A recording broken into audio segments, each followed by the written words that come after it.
জেঠু রোশনাইকে বলে, আমি যতদূর আমাদের ছেলেকে চিনি ও এরকম কোনো কাজ করতে পারে না, আর যদি এরকম কোনো কাজ করতো তাহলে ও অস্বীকার করতো না। এইটা শুনে রোশনাই বলে, তাহলে কি জেঠুমণি তোমরা আমাকে অবিশ্বাস করছো? বর্মা বলে, না না রোশনাই, আমরা তোকে অবিশ্বাস করছি না, কিন্তু আমাদের মনে হচ্ছে কোথাও একটা ভুল হচ্ছে। ও রোশনাই বলে, এসবই কখনো কারো ভুল হতে পারে? এইসব কথা বলতে তুমি আমাকে আরো অসম্মান করছো। আর একটা মেয়ে যখন তার নিজের মুখে তার বাচ্চার বাবাকে সেটা বলছে, তখন কি তাতে কোনো সন্দেহ থাকে? ঠামি বলে, আমি এই মেয়ের একটা কথা বিশ্বাস করি না, আমাদের বাসায় এরকম কোনো কাজই করেনি। দাদু রোশনাইকে বলে, দেখো এতকাল আমি তোমাকে সাপোর্ট করে এসেছি, কিন্তু এখন আর আমি তোমাকে সাপোর্ট করতে পারছি না। আমার কেন জানি সবকিছু গুলিয়ে যাচ্ছে।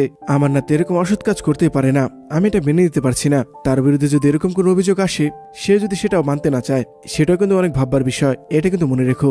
ছোট বলে, তোমরা কেউ বুঝতে পারছো না, রোশনাই যেহেতু নিজের মুখে কথাগুলো বলছে, তাহলে এটার মধ্যে কিছু হলো সত্যতা আছে। এটা শুনে জেঠু বলে, তাহলে কি আমরা বাদশাকে সন্দেহ করবো? আমরা কি ধরে নেবো তাহলে বাদশা মিথ্যে কথা বলছে? রোশনাই বলে, তাহলে কি তোমরা আমাকে সন্দেহ করছো? বরমা আবার বলে, না না, তোকেও সন্দেহ করছি না আমরা, তোকে যদি সন্দেহ করতাম তাহলে তো এইভাবে কথা বলতাম না। রোশনাই বলে, এরকম একটা পরিস্থিতি তো কাউকে না কাউকে সন্দেহ করতে হবে, হয় আমাকে না হলে সার্জিকে। জেঠু বলে, সেটাই তো বুঝতে পারছি না, বাদশা যদি এরকম কোনো ভুল করতো তাহলে ও হয়তো অস্বীকার করতো না। রোশনাই বলে, আমি জানতাম এটাই হবে, কেউ আমাকে বিশ্বাস করবে না, কারণ আমি একজন মেয়ে, কিন্তু সত্যিটা একদিন ঠিকই বেরিয়ে আসবে, শুধু অপেক্ষার বিষয়। ওইদিকে গরিমা আরণ্যক তো ঝগড়া করছে। আরণ্যক গরিমাকে বলে, তাহলে কি তুমি রোশনাইয়ের কথা বিশ্বাস করছো? গরিমা বলে, তাহলে আমি কি করব? যদি বিষয়টা সত্যি না হয় তাহলে এত জোর গলায় কিভাবে বলছে? বাড়ির সবার সামনে ও এভাবে কেন বললো কথাটা? আরণ্যক বলে, তুমি বুঝতে পারছো না, ও আমাদের সুখী দেখতে পারছে না, ও চাইছে আমাদের মধ্যে ফাটল ধরুক, আমরা যেন সেপারেট হয়ে যাই, ও আমাদের ভালো চায় না। তুমি আমাকে প্লিজ বিশ্বাস করো, আমি এরকম কোনো কাজই করিনি। গরিমা বলে, এত বড় একটা কথা বলার পরও ওই বাড়িতে থেকে গেল। আরণ্যক বলে, আমি কি করব? এ বাড়িতে তো আমি একা থাকি না, বাড়ির অন্যরা যদি রোশনাইকে এ বাড়িতে রাখতে চায় তাহলে তো আমার কিছু করার নেই, আমি তো ওকে তাড়িয়ে দিতে পারি না। গরিমা বলে, ঠিক আছে, রোশনাই যতদিন এই বাড়িতে থাকবে আমি আমার মায়ের কাছে গিয়ে থাকবো। আরণ্যক বলে, না না গরিমা, তুমি এটা করো না, তুমি এই বাড়িতে থাকবে। গরিমা বলে, আমার একটা মান সম্মান আছে, আমি এসবের পর অন্তত রোশনাইয়ের সাথে এক বাড়িতে থাকতে পারবো না। তোমাকে পাওয়ার জন্য আমি সবকিছু মেনে নিয়েছিলাম, কিন্তু তারপর আমাকে কি শুনতে হচ্ছে? তুমি অন্য কারো সন্তানের বাবা। আরণ্যক বলে, শুনতে হচ্ছে বলে যেটা সত্যি সেটা তো নয়, কেউ যদি আমার ব্যাপারে মিথ্যা অপবাদ দেয় আমি তাহলে ওটা কিভাবে প্রমাণ করবো? গরিমা বলে, তুমি তো বলতে রোশনাই মিথ্যে কথা বলে না, তুমি এই কথাটা একবার নয় অনেকবার বলেছো আমাকে, তাহলে এখন কিভাবে বলছো রোশনাই মিথ্যে কথা বলছে? আরণ্যক বলে, আমার ভুল হয়েছিল, আমি রোশনাইকে চিনতে ভুল করেছি। তখন ওখানে সুরঙ্গম আসে। সুরঙ্গমাকে দেখে তো গরিমা কান্না করে আর বলে, মা, আমাকে তুমি এখান থেকে এক্ষুনি নিয়ে চলো, আমি এই বাড়িতে আর এক মুহূর্ত থাকতে চাই না। সুরঙ্গম জিজ্ঞেস করে, কি হয়েছে? আরণ্যক সুরঙ্গমকে বলে, আন্টি আপনি একটু গরিমাকে বোঝান, রোশনাই এমন একটা কথা বলে দিয়েছে, গরিমাটা ধরেই নিয়েছে সত্যি। সুরঙ্গম বলে, 1 মিনিট দাঁড়াও, রোশনাই বলেছে রোশনাই প্রেগনেন্ট, আর ওর বাচ্চার বাবা হলো তুমি, তুমি কিভাবে ভাবলে এরকম একটা কথা শোনার পর আমার মেয়েকে আমি এই বাড়িতে রাখবো? আর যদি এই কথাটা মিথ্যে হয়ে থাকে তাহলে তুমি এখানে কি করছো? তুমি রোশনাইয়ের সাথে ফাইট কেন করছো না? তোমার সম্মানের জন্য তুমি কথা কেন বলছো না? ওইদিকে দাদু রোশনাইকে বলে, সত্য কোনোদিন চাপা থাকে না, বিজ্ঞান প্রযুক্তির মাধ্যমে সব প্রমাণ হয়ে যায়, শুধুমাত্র একটু অপেক্ষার বিষয়, তুমি কেন এতদিন আমাদের বলনি? রোশনাই বলে, দাদু ভাই, আমি যদি আগে জানতাম তাহলে আমি তোমাদের আগেই জানাতাম, আমার বোঝার জন্য একটু সময় লেগে গিয়েছে। এইটা শুনে ঠাম্মি বলে, তোমার লজ্জা করে না? যদি তাই হয় তাহলে তুমি এরকম সম্পর্কে জড়ালে কেন? রোশনাই বলে, সার্জির সাথে আমার বিয়ে হয়েছিল, এইটা তোমরা ভুলে গেলেও আমি কিন্তু ভুলতে পারিনি, আমি মনে মনে সার্জিকে নিজের স্বামী মনে করেছি, এটা ভাবাই কি আমার ভুল ছিল? আর সে মানুষটা যদি আমার কাছে কিছু দাবি করে থাকে তাহলে আমি ওটা না দিয়ে কিভাবে থাকি? ঠাম্মি রেগে যায়। ঠাম্মি বলে, চুপ করো তুমি, যদি স্বামী হতো তাহলে তোমাকে ছেড়ে আর অন্য কাউকে বিয়ে করতে যেত না। দাদু বলে, এইসব যদি তোমার সিদ্ধান্তের জন্যই হয় তাহলে তো এই সমস্যা তোমাকে সমাধান করতে হবে। রোশনাই বলে, আসলে দাদু ভাই, আমি এইসব বুঝতে পারিনি, সবার ক্ষেত্রে তো এই সমস্যাটা হয় না, আমার ক্ষেত্রে হয়েছে, আমি কি করবো বুঝতে পারছি না, এরকম অবস্থায় তো আমি নতুন, এরকম তো আর আমার সাথে আগে হয়নি। দাদু বলে, এইসব কথা তুমি বাদ দাও, তুমি এই সমস্যা থেকে কিভাবে বেরোবে সেটা নিয়ে তুমি ভাবো। রোশনাই বলে, আমি তো এই সমস্যা থেকে বেরোতে চাই না দাদু ভাই, বরাবর রোশনাই তুই বাচ্চাটা রাখবি কিভাবে? এরপর মুম্বাইতে রুদ্র আর আদিত্যকে দেখানো হয়। রুদ্র যায় আদিত্যর সাথে দেখা করার জন্য। রুদ্র আদিত্যকে বলে, তোমার সাথে আমার জরুরি কিছু কথা রয়েছে, যদি তোমার একটু সময় হয়। আদিত্য বলে, হ্যাঁ সময় আছে, তুমি বসো। রুদ্র আদিত্যকে বলে, রোশনাই যে আমাকে এভাবে না বলে যাবে সেটা আমি বুঝতে পারিনি, ও কলকাতায় কেন গেল? আদিত্য বলে, রোশনাই একটা পার্সোনাল কাজে গিয়েছে, কেন গেছে সেটা আমি তোমাকে বলতে চাচ্ছি না, ও ফিরে এসে নিশ্চয়ই তোমাকে বলবে। রুদ্র আবার আরণ্যকের বলা কথাগুলো ভাবতে থাকে। আরণ্যক বলেছিল রঞ্জন হলো রোশনাইয়ের বাবা। রুদ্রকে চুপ থাকতে দেখে আদিত্য বলে, কি হলো রুদ্র, তোমাকে চিন্তিত দেখাচ্ছে, কি হয়েছে, তুমি আমাকে খুলে বলতে পারো, আসলে আমি জানতে চাচ্ছি আমি যেটা জেনেছি তুমি সেটা জেনেছো কিনা। রুদ্র বলে, তুমি কি জেনেছো সেটা আমি জানি না, আমি রোশনাইয়ের পিতার পরিচয় জেনেছি। আদিত্য এটা শুনে অবাক হয়। আদিত্য বলে, তুমি সব কি বলছো? আমি যতটুকু জানি রোশনাইয়ের বাবা মা কেউ বেঁচে নেই। রুদ্র বলে, না না, ওর বাবা বহাল তবুতে বেঁচে রয়েছে, দিব্যি ঘুরে বেড়াচ্ছে। আদিত্য বলে, তাহলে উনি রোশনাই কেন খোঁজ নিচ্ছে না? রুদ্র বলে, রোশনাইয়ের বাবা আমাদের সমাজের খুবই পরিচিত একটা মানুষ। আদিত্য বলে, পরিচিত মানে? তাহলে কি আমিও চিনি? রুদ্র বলে, তুমি বিলক্ষণ চিনো, না চেনার কোনো কারণ নেই, উনি একজন প্রতিষ্ঠিত মানুষ। এইসব মানুষ সমাজে মুখোশ পরে ঘুরে বেড়ায়, নিজেরা সুখে থাকে, অন্যদের ক্ষতি করে। এইসব মানুষগুলো সম্মান পায়, খ্যাতি পায়, মঞ্চে আলো নিচে দাঁড়ায়, কিন্তু তাদের জন্যই সমাজে বাকি লোকেরা অন্ধকারে চলে যায়। দেখো, আমি যার কথা বলছি সে আমার তোমার ইন্ডাস্ট্রির খুব পরিচিত একটা মানুষ।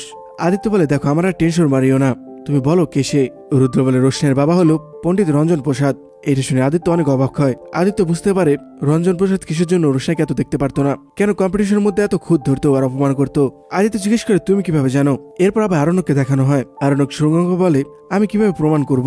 হ্যাঁ, বাচ্চা হওয়ার পর হয়তো ডিএনএ টেস্ট করা যাবে, কিন্তু এখন তো প্রমাণ করার মতো আমার কাছে কিছুই নেই। সুরঙ্গ বলে, তোমার কথা ঠিক আছে, কিন্তু আমাকে একটা কথা বলো, দুনিয়াতে তো আরো ছেলে রয়েছে, তাহলে ও কেন তোমার বিরুদ্ধে জোর দিয়ে কথা বলছে? তোমার মতো তো অনেক ভালো একটা মেয়ে, ও মিথ্যে কথা বলতে পারে না।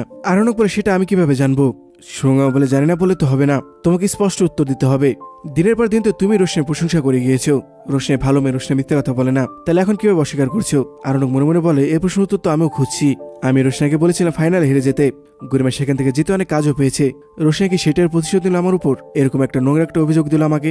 তুমি এটা করতে পারলে রোশনাই? কিভাবে করলে এটা? আরণ্যককে চুপ করে থাকতে দেখে গরিমা আবার সুরঙ্গকে বলে, মা দেখো, ও এখনো চিন্তা করছে, ও এখনো রোশনাকে খারাপ ভাবতে পারছে না। তুমি বুঝতে পারছো না আরণ্যক কিছু লুকাচ্ছে? সুরঙ্গ আমাকে কিছুই বলে না। গরিমা আবার সুরঙ্গ আমাকে বলে, মা তুমি যদি আমাকে না রাখতে চাও তাহলে আমি নিজে থাকতে পারবো, আমি রোশনাই নই যে ছেলেদের কাঁধে ভর করে আমাকে থাকতে হবে। সুরঙ্গ বলে, তুমি আমার একমাত্র মেয়ে, এইসব শোনার পর তোমাকে আমি কিভাবে এ বাড়িতে রাখবো? তুমি আমার সাথে থাকবে, যেখানে তোমার অপমান হয়েছে সেখানে আমি তোমাকে রাখবো না। আরণ্যক বলে, ওকে আমি কি অপমান করেছি? বিশ্বাস করুন আমি কিছু করিনি। সুরঙ্গ বলে, তুমি যদি কিছু করেই না থাকবে তাহলে তুমি এখন চুপ করে কেন রয়েছো? তুমি থানা পুলিশ কেন করছো না? পুলিশ ডেকে ওকে বাড়ি থেকে কেন বের করে দিচ্ছ না? আরণ্যক কোনো কিছু উত্তর দিতে পারে না, অসহায়ের মতো শুধু তাকিয়ে থাকে। অন্যদিকে রোশনাই বড়মাকে বলে, বড়মা তুমি তো একজন মা, মা হিসেবে তুমি হয়তো এটা চাইবে না আমি আমার বাচ্চাকে পৃথিবীতে না আনি। বড়মা বলে, না রে, আমি সে কথা বলছি না, তুই বাচ্চাটার কি পরিচয় দিবি? জেঠু বলে, আমরাও সে কথাই বলছি, এমনিতে তোর জীবনে ক্রাইসিস, এর মধ্যে বাচ্চাটা হলে তুই বাচ্চাটাকে কিভাবে সামলাবি? বাচ্চাটার পরিচয় বা কি দিবি? বাচ্চা তো বলছে যে কাজটিও করেনি তার দায়ভারও নেবে না। রোশনাই বলে, জেঠু আমি কারো দায়ভার নিতে বলছি না, আমি শুধু নাম চাইছি, কারণ আমি সারা জীবন বাবার পরিচয় ছাড়া বেঁচেছি, কতটা অপমান আমাকে হতে হয়েছে সেটা আমি জানি। আমি চাই না আমার সন্তানের সাথে সেটা হোক, শুধুমাত্র এই একটা কারণে আমি ছুটে এসেছি।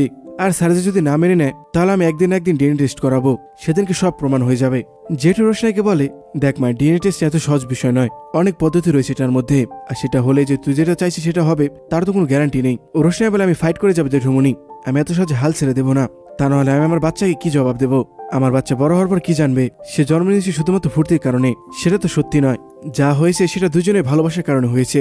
স্যারজি আজকে যাই বলুক, সেদিন কিন্তু উনি আমাকে ভালোবেসে গ্রহণ করে নিয়েছিলেন, আর আমি ভালোবেসে সবটা মেনে নিয়েছিলাম, আমার সর্বস্ব দিয়েছিলাম ওনাকে। ওইদিকে আরণ্যক সুরঙ্গমাকে বলে, থানা পুলিশ আপনারা করুন, আপনাদের যা খুশি করুন, আমি আপনাদের পক্ষে রয়েছি, যেটা মিথ্যে সেটা তো প্রমাণ হওয়া দরকার। ঘোড়া বলে, আমরা কেন থানা পুলিশ করবো? অভিযোগ কি আমাদের উপর উঠেছে না তোমার উপর উঠেছে? তুমি কি থানা পুলিশ করো? সুরঙ্গমা আরণ্যককে বলে, শোনো আরণ্যক, তুমি যদি থানা পুলিশ না করো তাহলে কিন্তু আমি আমার মেয়েকে এবারে থেকে নিয়ে যাবো। আরণ্যক বলে, না না আন্টি, কাজটা করবেন না, গরিম এবারে থেকে কোথাও যাবে না। আমি কি ভুল কাজটা করেছি? ও মেয়েটাকে বিশ্বাস করে আমি ভুল করেছি। সুরঙ্গমা বলে, তুমি শুধু বিশ্বাস নয়, অন্ধের মতো বিশ্বাস করতে। গরিমা বলে, মা এসব কথা বলে আর লাভ নেই, আমি অবিচার সহ্য করবো না, আমি বাড়ি থেকে চলে যাব, সারা জীবনের জন্য চলে যাবো ওর লাইফ থেকে। গরিমা আরণ্যককে বলে, আমি এত সহজে ছেড়ে দেবো না আরণ্যক, আমি প্রেস কনফারেন্স করে সবাইকে কথা জানাবো, আমি সবাইকে জিজ্ঞেস করবো এত কিছু হওয়ার পর একটা মেয়ে তার হাজবেন্ডের সাথে কিভাবে থাকতে পারে। ছোট রোশনাইকে বলে, রোশনাই আমি তোমাকে বিশ্বাস করছি, কিন্তু তোমাকে একটা কথা বলো, তোমার মন কি বলছে? বাচ্চাকে ইচ্ছে করে এটা আড়াল করার চেষ্টা করছে, মানে নতুন সংখ্যা ভেঙে যাবে তার জন্য? রোশনাই বলে, ছোট এই কথাটা তোমাদের ওনার কাছে জিজ্ঞেস করা দরকার, এ কথার উত্তর উনি দিতে পারবে। সন্তানের পরিচয়ের জন্য একটা মায়ের যে কতটা কষ্ট হতে পারে সেটা শুধু একটা মাই জানে। বড়মা বলে, যা হয়েছে ঈশ্বর দেখেছে, ঈশ্বর ঠিকই তোকে পথ দেখাবে, আমার মেয়েটা তোকে অনেক ভালোবাসে, তুই আমার মেয়ের বিয়ে পর্যন্ত থাক, তারপর নয় চলে যাস, তুই তখন চলে গেলে আমি তোকে বাধা দেবো না, কিন্তু যাওয়ার আগে বাচ্চার সাথে একবার আলাদাভাবে কথা বলে দেখ। সুরঙ্গমা গরিমাকে বলে, তুমি তোকে হাজবেন্ড বলছো, কিন্তু এই ছেলেটা তো তোমার সাথে বিয়ে কমপ্লিট করেনি, তুমি তো লিগ্যাল কেসও করতে পারবে না। গরিমা বলে, রোশনি আমার জীবনটা পুরো শেষ করে দিয়েছে। গরিমের পর আরণ্যককে বলে, আরণ্যক তোমার হয়তো সম্মান যাবে, কিন্তু আমি চুপ করে থাকবো না, আমি কথাটা সবাইকে জানাবো।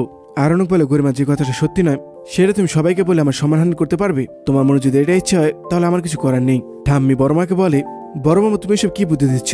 বাচ্চার সাথে আবার কি আলাদাভাবে কথা বলবে? তুমি কি চাও বাচ্চার সংসার এখানে এসে ভেঙে যাক? এমনিতে গরিমা এখান থেকে চলে যেতে চাইছে, আমি সুরঙ্গমাকে কোনোভাবে বুঝিয়েছি। জেঠু বলে, দেখো মা, বিষয়টা ওদের দুজনের, তাই ওদের দুজনে কথা বলে নেওয়া উচিত, কথা বলতে তো কোনো দোষ নেই। ঠাম্মি বলে, খবরদার লাডু, তুমি এ বিষয়ে কোনো কথা বলবে না, এমনিতেই তুমি তোমার মেয়ের সাথে এমন একটা ছেলে বিয়ে দিচ্ছ তাতে আমরা সম্মানহানিতে মরে যাচ্ছি, তারপর আর তুমি এইসবের মধ্যে ঢুকে নিজেকে নিচে নামিও না। রোশনাই ঠাম্মিকে বলে, যার সাথে সমস্যা হয় সেই শুধু নিচে নামে, তাই না ঠাম্মি? আর যে এইসব করে অস্বীকার করে তার কিছুই হয় না।